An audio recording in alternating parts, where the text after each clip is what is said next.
নমস্কার, আমার বাংলা রান্নাঘরে সকলকে জানাই স্বাগত। আজকে আমি কুমড়ো আলুর একটা রেসিপি করে দেখাবো। তো সেই রেসিপিটা আপনারা দেখতে থাকুন।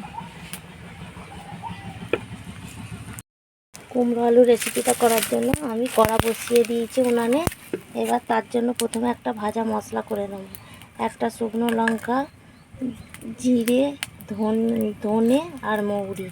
জিরে আছে হাফ চামচ, ধনে আছে 1 চামচ আর মৌরি আছে হাফ চামচ। একটা শুকনো লঙ্কা কড়ার মধ্যে দিয়ে ভেজে গুঁড়িয়ে নেব।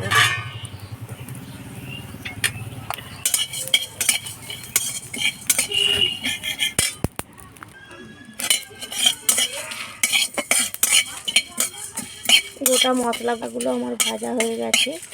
তো এই ভাজা দিয়ে একটা সেন্ট উঠেছে, তখনই জানবেন গোটা মশলাটা ভাজা হয়ে গেছে।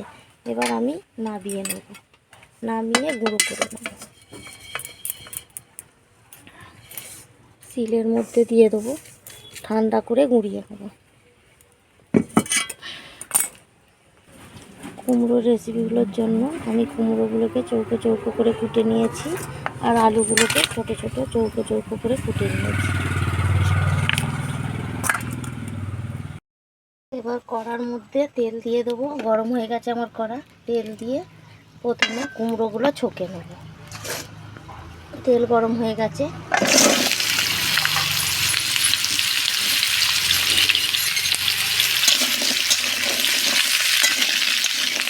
কুমড়োগুলো যখন ছকবো নুন দেবো না, নুন দিলে জল বেরিয়ে যাবে, কুমড়ো ভালো ভাজা হবে না। নুন না দিয়ে ভেজে নেব।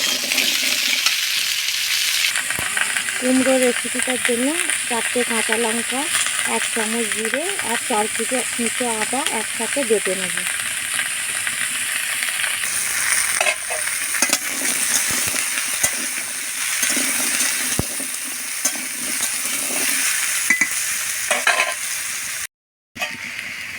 কুমড়োগুলোকে লাল লাল করে ছেঁকে নিয়েছি।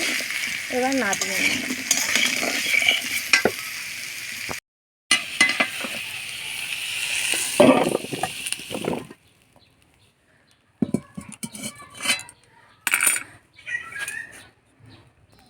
এবার কড়ার মধ্যে আবার সর্ষের তেল দিয়ে দেবো।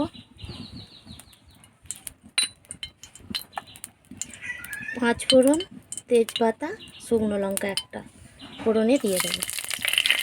আমার ফোড়নটা ভাজা হয়ে গেছে। এবার আলুগুলো দিয়ে দেবো।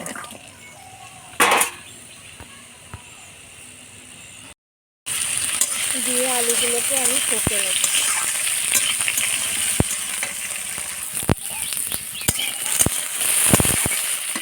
আলুর মধ্যে লবণ,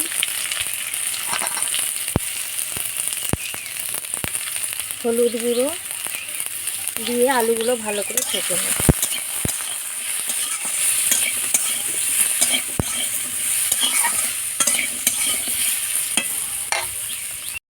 কুমড়োর রেসিপিটার জন্য দিয়ে দেবো হলুদ গুঁড়ো, কাশ্মীরি লঙ্কার গুঁড়ো আর 1 চামচ ধনে গুঁড়ো দিয়ে জল দিয়ে এটাকে একটা পেস্ট বানিয়ে নেব।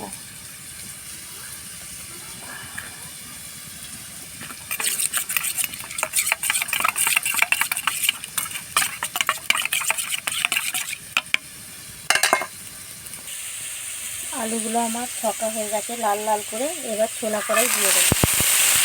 ছোলা কড়াই দিয়ে এবার জিরে, আদা, কাঁচা লঙ্কা বাটাটা দিয়ে দেবো।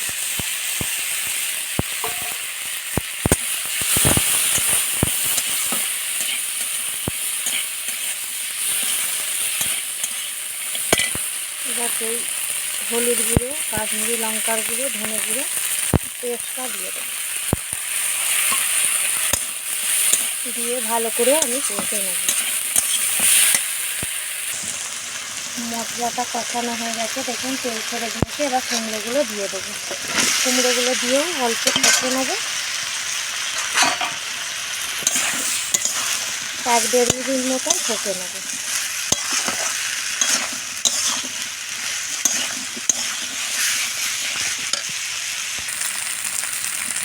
কুমড়োগুলো দিয়ে 1.5 মিনিট কষানো হয়ে গেছে। এবার জল ঢেলে দেবো।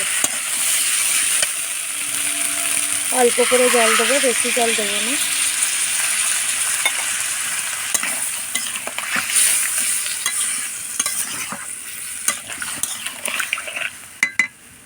কুমড়োগুলো ছাকার সময় নুন দিইনি, তার জন্য আবার 1 চামচ নুন দিয়ে দেবো। আলুতে নুন দিয়েছিলাম।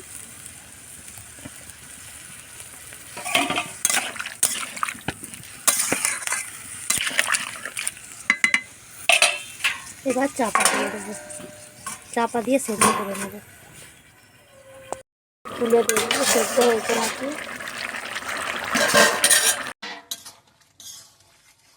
কুমড়ো আলু সেদ্ধ হয়ে গেছে। এবার 2 চামচ চিনি দিয়ে দেবো।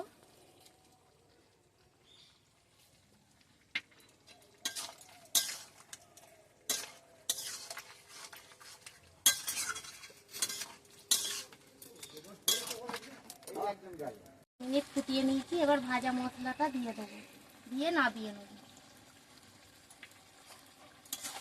মশলাটা দিয়ে ঘিতে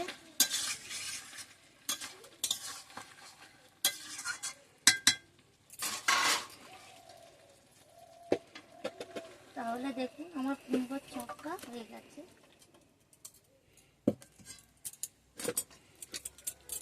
দেখুন আমার কুমড়োর রেসিপিটা।